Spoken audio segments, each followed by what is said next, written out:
Welcome back to Cozy Forest Fables, where ancient wisdom meets modern storytelling. Today, I want to share a tale that changed how I think about goals, dreams, and everything we chase in life. This is the story of a fox, a mystical ray of sunlight, and a lesson that might just transform the way you see your own journey. So settle in, and let me take you to a forest where magic still lingers in the twilight hours. This is The Fox and the Last Ray of Sun. In a forest where the trees grew so tall they seemed to scratch the belly of the sky, there lived a fox named Ember. She had russet fur that caught the light like copper wire, and eyes that gleamed with an endless curiosity about the world. Ember was restless. While other foxes were content to hunt mice and sleep in their dens, she wanted something more, something extraordinary, something that would prove she was different, special, destined for greatness. One autumn evening, as the sun began its descent beyond the western hills, Ember noticed something peculiar. A single ray of sunlight, golden and shimmering, seemed to dance between the trees. But this wasn't ordinary sunlight. It moved with intention, weaving through branches, touching flowers that bloomed instantly at its caress, turning ordinary stones into gems that sparkled for just a moment.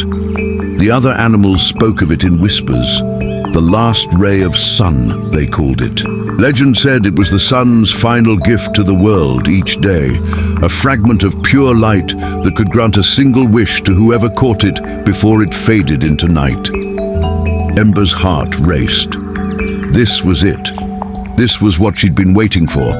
She would catch the last ray of sun, make her wish, and finally become the remarkable creature she knew she was meant to be. Without hesitation, she began to run.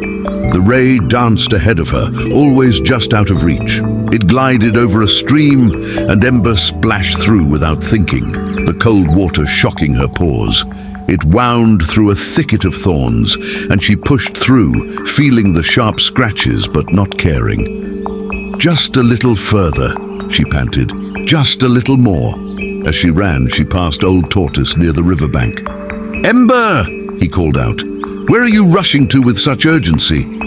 "I'm catching the last ray of sun," she shouted back, barely slowing. "I can't stop to talk."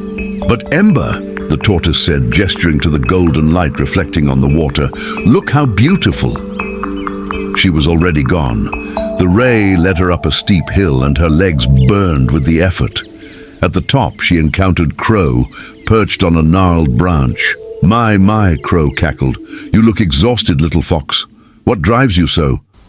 "The last ray of sun," Ember gasped. "I'm going to catch it and make my wish." But what will you wish for?" Crow asked, tilting his head with genuine curiosity. Ember paused for only a heartbeat. "I don't know yet. But it has to be something amazing, something that makes me more than I am." Crow ruffled his feathers thoughtfully. "And what's wrong with what you are now?" But Ember had already resumed her chase, the question left hanging in the air like morning mist. The chase continued through meadows painted with wildflowers, over ancient stones covered in moss, past a waterfall that sang its eternal song. The ray seemed to show Ember wonders at every turn, but she noticed none of them. Her eyes were fixed only on the golden light ahead.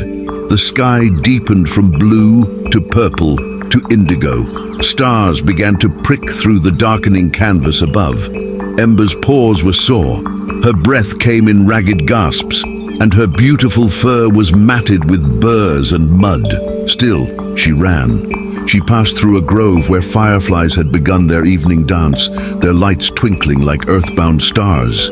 The ray seemed to pause here, hovering among them, and the fireflies swirled around it in patterns that looked almost like words, almost like a message, but Ember didn't stop to read it. She lunged forward, jaws snapping at the light. It slipped away, always just beyond her reach. "Please," she whimpered, her voice breaking with exhaustion and desperation. "Please, just let me catch you. I've come so far. I've given up so much. I just need to reach you. I just need to win." The ray seemed to shimmer with something that might have been sadness. Or perhaps it was just the tears in Ember's own eyes, distorting her vision. Finally, at the edge of an ancient clearing, Ember's legs simply gave out. She collapsed onto the soft grass, her sides heaving, her spirit broken. She had failed. The ray danced just ahead of her, hovering now at the center of the clearing, but she no longer had the strength to chase it. As she lay there, something strange happened. For the first time since the chase began, she stopped looking at the ray and started looking around. The clearing was breathtaking. Moonflowers had begun to open, their white petals luminous in the gathering darkness. A stream gurgled nearby, its song mixing with the chirping of crickets. The first stars were now fully visible, scattered across the sky like diamonds on velvet. And there, in the trees around the clearing, were all the animals she'd passed. Old Tortoise had somehow made it here. Crow perched on a low branch. A family of rabbits she'd startled hours ago. A deer she'd run past without seeing. Even the fireflies had followed, creating a gentle golden glow. They were all watching her with kind eyes, patient eyes. Eyes that seemed to say, "We've been trying to tell you something." Ember slowly stood, her body aching but her mind suddenly clear. She looked back at the path she'd taken, and for the first time, she really saw it. The stream she'd splashed through had been filled with silver fish leaping in the sunlight. The thorn thicket had been covered in wild roses, their scent intoxicating. The hill she'd climbed had offered a view of the entire valley, painted in the colors of sunset. She had seen none of it. Narrator. The last ray of sun pulsed gently, and Ember suddenly understood. It wasn't leading her somewhere. It was showing her something. With each twist and turn, it had illuminated beauty, wonder, magic. But she'd been too focused on the destination to notice the gift of the journey itself. "I don't need to catch you, do I?" Ember said softly, speaking to the ray for the first time, not with desperation, but with wonder. The rays seemed to brighten, swirling in what could only be described as joy. "All this time," Ember continued, tears now flowing freely, but not from exhaustion or defeat, "you were giving me exactly what I was searching for. You were making me part of something extraordinary. The wish was already granted, and I was too blind to see it." She thought of the cold water that had awakened her senses, the scratches from the thorns that had proven her courage, the burning in her legs that had shown her strength, the animals she'd encountered who had tried to share their wisdom. Every moment had been a gift, and she treated them all as obstacles. Old Tortoise spoke from the edge of the clearing, his voice gentle and knowing. "The last ray of sun doesn't grant wishes to those who catch it, young Ember. It grants them to those who finally stop chasing long enough to see what they already have." From that night on, Ember still ran through the forest, but differently now. She ran to feel the wind in her fur. She stopped to watch the fish jump. She greeted Tortoise and listened to Crow's stories. She noticed the roses among the thorns.